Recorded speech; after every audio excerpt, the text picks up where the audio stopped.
Well, my name is Michael Glantz. I prefer to be called Mickey, that's my nickname.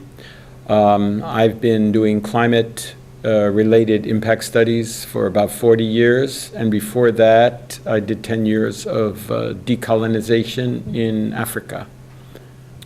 Yes, well, I decided to do two lectures. One was focused on resilient adaptation, based on my belief that the word adaptation means too many things to too many different people, so they're not necessarily talking to each other about the same process, and that the use of the word adaptation for climate change must have an adjective with it.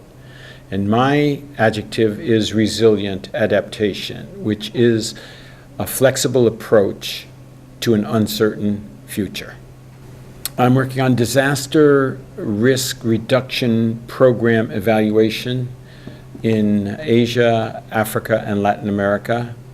And I have been fostering this notion of a spare time university based on the use of existing cheap technologies to educate and train people in developing countries in their own language. And the idea of a spare time university is that you can preload information in local dialects, do it locally, and distribute these MP3, MP4 video players, which are very low cost and can hold thousands of minutes of information.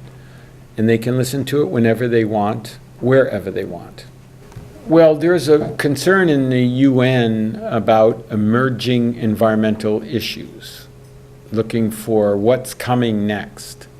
But my personal feeling is that most environmental issues have emerged. We know what they are, we know how severe they can be, and it's just getting governments to act on them. So the biggest overall problem is the lack of ability of governments, national governments, to work together for common cause. Well, I've been studying climate change since the early 1970s and the droughts in the West African Sahel and in the Horn of Africa. And ever since then, I have focused on basically what started out as humans against nature because of droughts and floods. But it took about a week to realize that not every natural disaster is totally natural, that there are human aspects where governments don't do the right decisions and people live in the wrong places and bad things happen. Well, I'm not just interested in climate change adaptation. I think that the research community on climate change has to actually broaden its views to include prevention. In the early 1980s, prevention was the favored word for coping with climate change.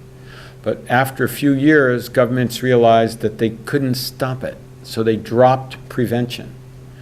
But prevention should be brought back. Why?